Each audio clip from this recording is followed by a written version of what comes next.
Assalamualaikum warahmatullahi wabarakatuh. Saya Fitriani Armuksin dengan NIM 205-120169 dari kelas Asia 5 akan mempresentasikan tugas ujian akhir semester saya dalam mata kuliah Etika Ekonomi Islam. Baik, pada kesempatan kali ini saya akan membahas materi tentang tanggung jawab sosial pelaku ekonomi terhadap lingkungan. Ada beberapa poin yang akan saya bahas ke depannya, yaitu yang pertama, saya akan membahas tentang tanggung jawab perusahaan. Corporate Social Responsibility atau CSR merupakan salah satu kewajiban yang harus dilaksanakan oleh perusahaan sesuai dengan Undang-Undang Pasal 74 Nomor 40 Tahun 2007 tentang perseroan terbatas. Melalui undang-undang ini, industri atau perusahaan wajib untuk melaksanakannya, tetapi kewajiban ini bukan suatu beban yang memberatkan. Perlu diingat bahwa pembangunan suatu negara bukan hanya tanggung jawab pemerintah dan industri saja, tetapi setiap insan berperan untuk mewujudkan kesejahteraan sosial dan pengelolaan kualitas hidup masyarakat. Dengan demikian, di balik penerapan CSR oleh perusahaan, terdapat motivasi yang menonjol, yaitu demi menjamin keberlangsungan hidup.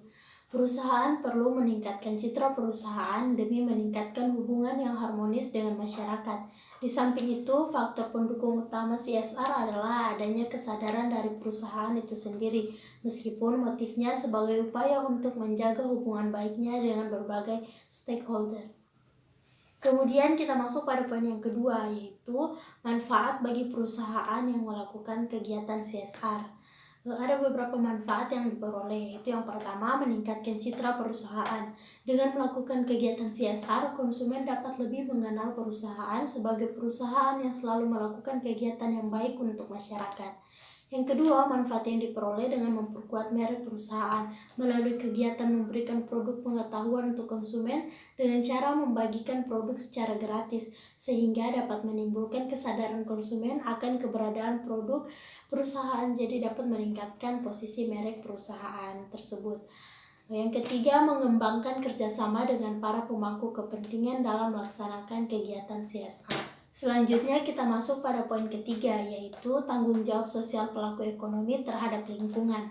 Sebagaimana dalam Undang-Undang Nomor 32 Tahun 2009 tentang Perlindungan dan Pengelolaan Lingkungan Hidup, dinyatakan bahwa lingkungan hidup adalah kesatuan ruang dengan semua benda, daya, keadaan, dan makhluk hidup termasuk manusia dan perilakunya, baik mempengaruhi alam itu sendiri, kelangsungan peri kehidupan dan kesejahteraan manusia, serta makhluk hidup lainnya. Kemampuan perusahaan untuk menghadapi lingkungan yang berasal dari produk, operasi, dan fasilitas, menghilangkan limbah dan emisi, memaksimalkan efisiensi dan produktivitas sumber daya alam, dan praktek-praktek yang buruk dapat mempengaruhi kenikmatan sumber daya alam suatu negara bagi generasi yang akan datang.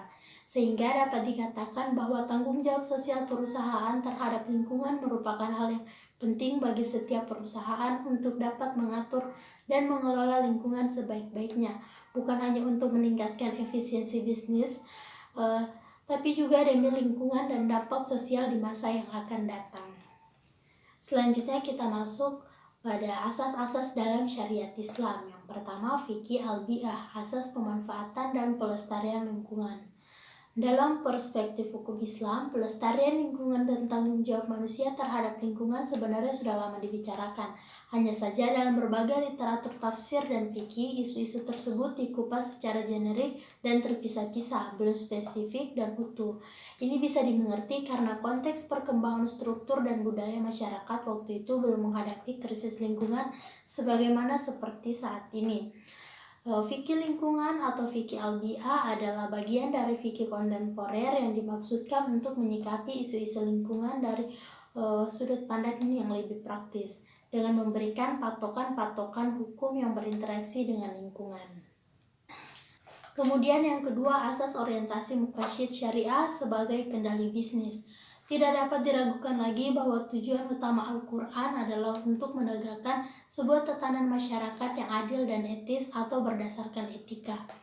Hal tersebut tampak dalam celaan Al-Quran terhadap disequilibrium ekonomi dan ketidakadilan sosial di dalam masyarakat. Bisnis memang dianjurkan dalam syariat Islam, tapi akan menjadi hal yang dicela oleh Allah Subhanahu wa Ta'ala apabila perilaku bisnis tersebut menimbulkan fasad fil ardi, kerusakan di bumi atau penyelewengan di atas dunia, yang juga bisa diartikan keadaan yang menjurus pada pengabaian hukum-hukum yang telah ditetapkan oleh syariat. Maka dalam pelaksanaan bisnis bagi pelaku bisnis individu perseorangan atau serikat perusahaan, dalam mengambil kebijakan bisnisnya harus benar-benar berdasarkan pada muqasid syariah. Terlebih pelaku bisnis yang berkaitan langsung dengan lingkungan, sebab yang diharapkan adalah untuk mewujudkan kemaslahatan manusia. Itu tadi beberapa penjelasan mengenai tanggung jawab sosial pelaku ekonomi terhadap lingkungan. Selanjutnya kita akan masuk pada sesi tanya jawab.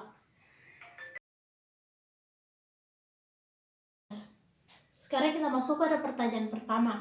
Mengapa perusahaan sulit bertanggung jawab atas bidang sosial dan kemasyarakatan? Jawabannya, seperti yang kita ketahui, bertanggung jawab adalah kewajiban, di mana bukan hanya soal bertindak, tetapi juga soal bertanggung jawab atas efek yang akan terjadi setelahnya.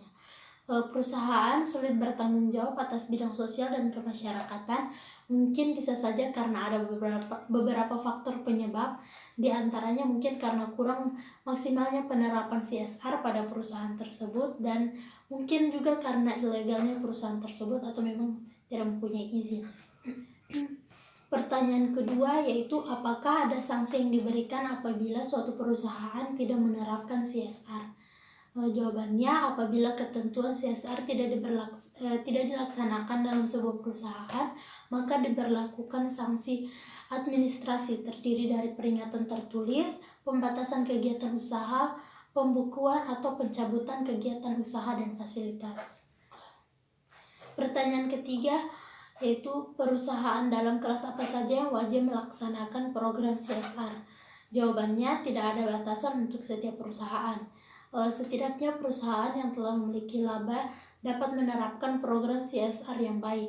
Program yang dilakukan bukan hanya pada publik eksternal dari perusahaan, tetapi lingkungan internal. Perusahaan dengan laba yang masih minim misalnya dapat melakukan program sederhana yang serius untuk lingkungan internal perusahaan. Dengan pelaksanaan yang serius, dana yang terbatas dapat menghasilkan kualitas yang lebih baik.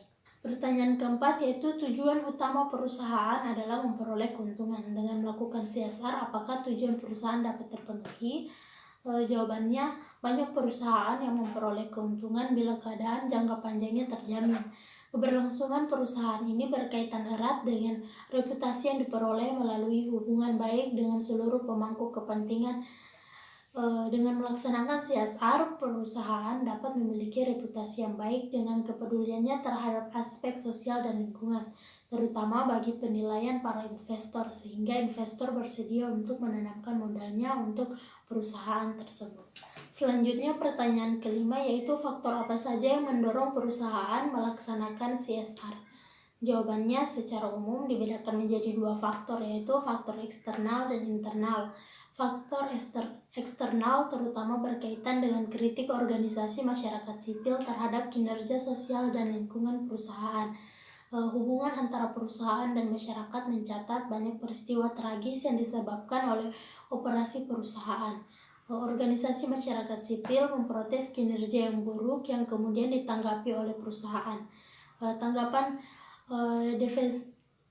defensif serta kamuflase hijau memperumit masalah, sedang yang positif menghasilkan perkembangan CSR. Pertanyaan yang keenam yaitu apa saja hambatan CSR yang sering terjadi? Jawabannya, hambatan CSR yang sering ditemukan dalam internal perusahaan terletak pada komitmen dari perusahaan itu sendiri, di mana berbagai kejadian negatif yang menimpa berbagai perusahaan seharusnya menjadi pelajaran bagi pemilik dan manajemen perusahaan untuk segera menerapkan CSR. Kemudian kendala yang masih banyak ditemukan di lapangan dalam pelaksanaan CSR diantaranya adalah masalah biaya, sumber daya manusia yang belum kompeten, distribusi kegiatan serta penentuan target, bentuk kegiatan, masalah perizinan dan regulasi, kurangnya kemitraan dan sosialisasi, serta kegiatan pemahaman mengenai pelaksanaan dan evaluasi di lapangan, dan masih banyak oknum yang melakukan pungut liar di lapangan. Selanjutnya pertanyaan ketujuh yaitu bagaimana strategi terbaik pelaksanaan program CSR? Apakah harus dilaksanakan langsung oleh perusahaan? Jawabannya tergantung kapasitas perusahaan dan seluruh pemangku kepentingannya. Apakah dikerjakan sendiri, dilaksanakan bersama mitra, atau diserahkan ke pihak tertentu. Biasanya yang melakukan sendiri itu berdasarkan pertimbangan adanya kontrol penuh atau karena belum memadainya kapasitas manajerial dan teknis para pemangku kepentingan. Di ekstrem lain, perusahaan mungkin berpendapat tidak memiliki kompetensi melakukan kegiatan-kegiatan CSR sendiri, sehingga lebih baik diserahkan ke pihak yang lebih mampu. Kemudian pertanyaan ke-8 yaitu apakah tantangan yang dihadapi dalam mewujudkan CSR yang benar? Jawabannya yang pertama, sebagian besar perusahaan dan pemangku kepentingan di Indonesia belum memiliki pemahaman atas CSR yang sesuai dengan definisi CSR arus utama atau sebagaimana yang dipahami di level global. Yang kedua, transisi menuju CSR yang strategi. Para manajer dan direktur CSR di Indonesia menghadapi tantangan untuk membuktikan bahwa CSR bukanlah sekedar biaya, melainkan adalah investasi yang menguntungkan pemangku kepentingan dan perusahaan. Ketika CSR dianggap sebagai sekedar biaya, sangat sulit untuk mendapatkan sokongan yang layak dan dari lapisan teratas dalam manajemen. Yang ketiga, kepentingan politisi dan birokrat atas dana CSR. Hal ini mengakibatkan banyak regulasi tentang CSR tidak ditujukan untuk mencapai tujuan pembangunan berkelanjutan, melainkan untuk kepentingan diri dan golongannya. Terus yang keempat, masih terlampau sedikit jumlah kelompok masyarakat sipil, terutama LSM, yang memiliki ideologi pengetahuan dan keterampilan untuk membantu perusahaan dalam menjalankan CSR-nya, sehingga perusahaan banyak memilih untuk bekerja sama dengan LSM asing. Terus yang kelima, kelompok-kelompok masyarakat yang memandang CSR hanya sebagai donasi. Terus yang keenam, CSR washing atau penunggangan CSR untuk kepentingan pengelabuan citra banyak dilakukan agar dengan segera perusahaan mendapatkan citra yang baik. Kemudian yang ketujuh, sebagian besar media massa belum memiliki pemahaman yang benar terhadap CSR. Di satu sisi media massa mau tampil kritis terhadap perusahaan, di sisi lain mengharapkan perusahaan mengiklankan CSR mereka tanpa peduli apakah kandungan informasinya benar dan berimbang. Kemudian pertanyaan ke-9 yaitu jelaskan beberapa alasan perusahaan menerapkan CSR di Indonesia. Jawabannya, alasannya yaitu yang pertama, corporate citizenship, menjalankan peran perusahaan sebagai bagian dari masyarakat. Terus yang kedua, melindungi dan meningkatkan kualitas lingkungan, di mana dengan lingkungan yang baik, perusahaan akan dapat menjalankan bisnis dengan lebih baik. Terus yang ketiga, memberikan penghargaan kepada karyawan sehingga perusahaan akan mendapatkan beberapa keuntungan seperti loyalitas karyawan. Terus yang keempat, public relation, di mana mewujudkan nilai-nilai hubungan dengan masyarakat. Terus yang kelima, pluralisme, memberikan jaminan agar masyarakat luas tetap dapat memberikan pilihan atas usaha pemerintah dan sektor wisata. Terus yang keenam, komitmen dari manajer dan staf senior untuk ikut terlibat dalam masalah-masalah dalam masyarakat. Selanjutnya pertanyaan terakhir yaitu berikan contoh dari penerapan CSR perusahaan terhadap lingkungan. Contohnya, PT Unilever mengembangkan 2 program kampanye sebagai bentuk program tanggung jawab terhadap lingkungan terkait limbah sampah yang telah diproduksi dan juga sebagai bentuk CSR pemasaran kemasyarakatan korporat dan juga bentuk sebuah praktik bisnis dalam tanggung jawab sosial, di mana bentuk program dari mengenal sampah plastik ini ada 2, yaitu pilah sampah dan bank sampah.